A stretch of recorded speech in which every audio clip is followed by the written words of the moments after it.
त्याच्यामध्ये बरेच काही कॅरेक्टर आहेत. त्याच्यामध्ये एक कॅरेक्टर म्हणजे उषा वहिनी. हे सण तुम्हाला शिकवला का अगोदर पाठा? शिकवला का? नाही. सण जेव्हा शिकवायला तेव्हा नर्सिंग सांगावं नंतर काही जमलं. त्याच्यामध्ये कॅरेक्टर आहे उषा वहिनी. तर या उषा वहिनीने 152दा आरशात पाहिलं. म्हणजे किती पाहिलं? 152दा. म्हणजे पोरीचं तुम्हाला माहितीच आहे किती मेकअप अगदी टाइम लागतात. थोडक्यात ते सांगायचं आपल्या कथाकार की उषा वहिनीने 152दा आरशात पाहिलं. म्हणजे ना मेकअप करायमध्ये किती मी अशी केस व्यवस्थित आहे की नाही, आपली काय किती ड्रेस पाहिजे, मेकअप व्यवस्थित आहे की नाही, त्यांना परत त्यांना चेक केलं. वळून सर्व कोण साधून पाहिलं. 4 पावलं भराभरा मागे जाऊन, काही मागं जाऊन पुढे जाऊन, असे 4 पावलं मागे जाऊन 4 पावलं भराभरा पुढे येऊन स्वतःला पाहिलं. म्हणजे पुढे मागं जाऊन म्हणजे असं काही साडीवर व्यवस्थित आहे का, आपली केस व्यवस्थित आहे का, त्यांनी चेक केलं. म्हणजे मागं पुढे जाऊन त्यांना चेक केलं त्यांनी. आरशातल्या स्वतःच्या प्रतिबिंबावर त्या आरशा खुश नव्हत्या.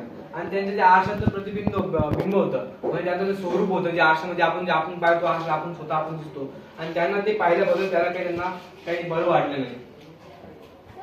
त्यांना काय ब्युटी पार्लर मधून आलेल्या वनितांनी आपल्या कौशल्याची कमाल केली होती.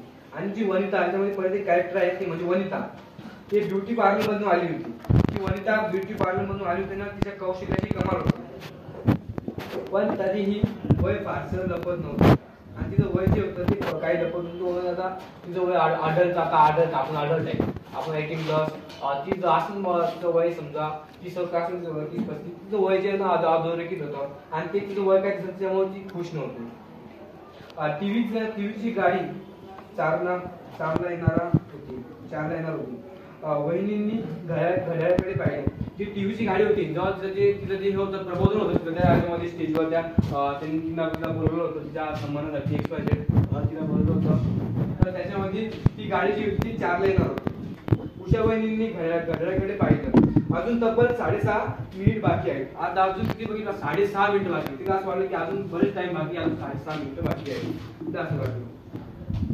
काय मिळालं? हळूहळू चालतं हे घड्याळ. आणि तिला असं म्हणलं की काय मिळालं हे हळूहळू चालते घड्याळ. तिचं म्हणणं पटकन जाऊ दे. तिला असं